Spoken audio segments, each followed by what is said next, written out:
আজকে যদি জাইমা রহমানকে নিয়ে একটা কার্টুন দেখলে আমার মনে হয় দিছে, ভালোই হয়েছে, তাহলেই শেষ, আমি হেরে গেলাম। জামায়াতের সংরক্ষিত আসনে মহিলা এমপি মারদিয়া মমতাজের বক্তব্য শুনে রীতিমতো চোখ কপালে উঠল প্রধানমন্ত্রী তারেক রহমানের। সম্প্রতি এক অনুষ্ঠানে যোগ দেন প্রধানমন্ত্রী তারেক রহমান, আর সে অনুষ্ঠানে জামায়াতের মহিলা এমপি বক্তব্য দিচ্ছিলেন। প্রধানমন্ত্রী তারেক রহমান প্রথমে মহিলা এমপির বক্তব্যকে পাত্তা না দিলেও কিছুক্ষণ পর বক্তব্য শুনে নিজেই চমকে উঠলেন। অবাক দৃষ্টিতে তাকিয়ে রইলেন বক্তব্যরত জামায়াতের মহিলা এমপি মারদিয়া মমতাজের দিকে।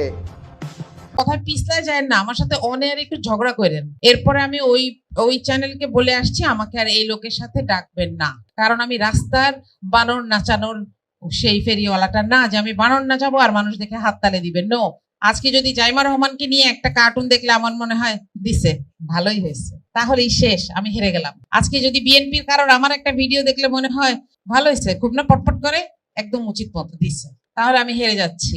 ওই সময় মারদিয়া মমতাজ নারীদের অধিকার ও হয়রানিমূলক কাজের তীব্র প্রতিবাদ জানান।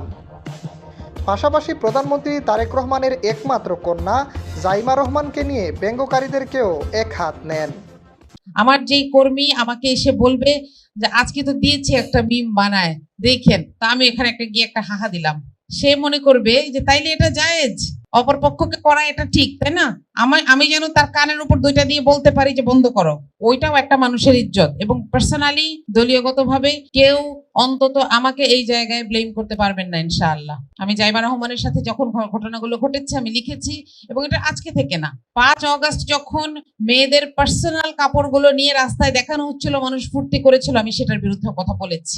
আমি একটা রেজিমকে অপোজ করতে পারি, কিন্তু একটা মানুষের মানবিক সম্মান আমার কাছে সব সময় ইম্পর্টেন্ট। আপনার স্ত্রী কেমন হবে এটা আপনি বাছাই করেন, কিন্তু আপনি সোসাইটিতে একটা মেয়ে কিভাবে এক্সিস্ট করবে সেটা সিলেক্ট করার দায়িত্ব আল্লাহ আপনাকে দেন নাই। আমি কোরআন পড়েছি, হাদিস পড়েছি, আমি জানি। তাহলে কাজটা কি? যেটা আপনার ভালো লাগবে না চোখ নামায় চলে যান। রাস্তায় যেতে যেতে আপনার পকেটে 10 টাকা আর দোকানের শোকেসে 25 টাকার খাবার, আপনি কখনো আক্রমণ করেন? কিন্তু তাহলে একটা মেয়ে যখন কাপড় এদিক ওদিক হবে যেটা আপনার পছন্দ হবে না, আপনার কেন মনে হবে এই মেয়েটা আপনার আক্রমণযোগ্য? রাসূল সাল্লাল্লাহু আলাইহি সাল্লাম বলেছেন, সেই লোক মুমিন না যার মুখ এবং হাত থেকে আরেকজন নিরাপদ না।